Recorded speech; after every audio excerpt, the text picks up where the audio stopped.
ಬಿಟ್ಟಿ ಭಾಗ್ಯಗಳು ಕೊಡ್ತಾ ಇದ್ದಾರೆ. ಹೆಣ್ಮಕ್ಳಿಗೆ ಫ್ರೀ ಬಸ್ ಅಂತ ಹೇಳ್ತಾರೆ. ಎಷ್ಟೋ ಮನೆ ಜನ ಗಂಡಸರು ಅಳ್ತಾ ಇದಾರೆ, ನನ್ನ ಹೆಂಡತಿ ಎಲ್ಗೋದ್ಲೋ ಗೊತ್ತಿಲ್ಲ ಅಂತ. ಫ್ರೀ ಬಸ್ ಕೊಟ್ರು ಅಂತ ತಕ್ಷಣ ಹೆಣ್ಮಕ್ಳು ಎಲ್ಲೆಲ್ಲ ಹೋಗ್ತಾವ್ರೆ. ತೀರ್ಥಯಾತ್ರೆಗೆ ಹೋಗ್ತೀವಿ ಅನ್ನೋ ನೆಪದಲ್ಲಿ ಎಲ್ಲಿಗೆ ಹೋಗ್ಬೇಕು ಅನ್ನೋದು ಗೊತ್ತಿಲ್ಲ, ಗೊತ್ತು ಗುರಿ ಇಲ್ದಂಗ್ ಮಾಡಿದ್ದಾರೆ. ಸ್ವಲ್ಪ ನೋಡ್ಕೊಂಡ್ ಮಾತಾಡೋದ್ ಕಲಿಯಮ್ಮ. ಸಿನಿಮಾ ನಟಿ ಶ್ರುತಿ ಅವ್ರೆ, ದಾರಿ ತಪ್ಪೋರು ದುಡ್ಕೊಂಡ್ ತಿನ್ನ ಮಹಿಳೆಯರಲ್ಲ. 3 ಹೊತ್ತು ಮೇಕಪ್ ಮಾಡ್ಕೊಂಡು 3 ಗಂಡ್ರ ಜೊತೆಗೆ ಜೀವನ ಮಾಡ್ತಾರಲ್ಲ ಅಂತರ್ಗೆ ಅದು ಅವ್ರಿಗೆ ಗೊತ್ತಿರುತ್ತ.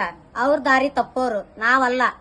ನಾವೇನಿದ್ರು ದೇವಸ್ಥಾನಕ್ ಹೋಗೋದು ಗೊತ್ತು, ನಾವ್ ಹೆಂಗ್ ಬಸ್ನಾಗ ಸೇಫ್ ಆಗಿ ಬರೋದು ಗೊತ್ತು.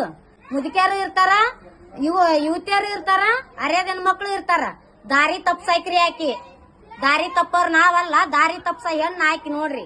3 ಗಂಡ್ರ ಜೊತೆ ಜೀವನ ಮಾಡಿದಾರ್ರಿ ಅವ್ರು.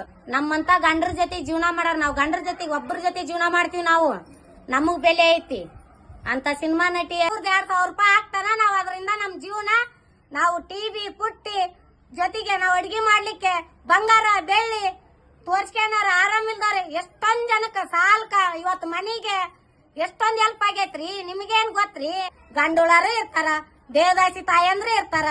ನೀವ್ ಮಾಡ್ತೀರಿ ದೇವದಾಸಿ ತಾಯಂದ್ರಿಗೆ ಬೆಲೆ ಐತಿ, ನಿನಗೆಲ್ಲ ಐತಿ? 3 ಗಂಡ್ರಗ ಕೈ ಕೊಟ್ಟಿ ಸಿನಿಮಾ ನೋಡಿ ಕಣ್ಣೀರ್ ಹಾಕಿವ್ ನಾವು. ಅದನ್ನ ಅರ್ಥ ಮಾಡ್ಕ ಒಂದ್ ಹೆಣ್ಣಾಗಿ ಯಾವ ತರ ಇದನ್ ಮಾಡ್ಬೇಕು ಐತಿ ಅಂತ ಸಿನಿಮಾ ನಟಿಯರಿಗೆಲ್ಲ ಅವ್ರಿಗೇನ್ ಗೊತ್ತ್ರಿ? ಎಸಿ ಕಾರ್ನಾಗೆಲ್ಲ ಅಡ್ಡಾಡೋದಲ್ರಿ, ಪೋಸ್ ಕೊಟ್ಟಂಗ ಅಲ್ರಿ. ನಾವ್ ಬಸ್ನಾಗ ಎದಕ್ ಹೋಗ್ತಿವ್ರಿ? ನಮ್ ಕಷ್ಟ ಅಂತ ಈ ದವಾಖಾನಿಗೆ ಅಂತ ಹೋಗಿರ್ತೀವಿ. ನಮ್ ಕಷ್ಟ ರೀ ಅದು. ತಿಳೋದ್ ಮಾತಾಡ್ ನೀನು. ತಿಳೋದ್ ಏನ್ ಮಾತಾಡ್ತಿ ಅಂದ್ರ ಇನ್ನೊಬ್ರು ನಿನ್ ತಾಯಿನೂ ಅದಾಳ, ನಿನ್ ತಾಯಿನೂ ಹೋಗಿರ್ತಾಳ. ನಿನ್ ತಾಯಿನೂ ಅದೇ ತರನ ತಿಳ್ಕೊಬೇಕಾ? ನಿನ್ ತಾಯಿನೂ ದಾರಿ ತಪ್ಪ್ಯಾಳ, ನೀ ತಪ್ಪಿದಿ.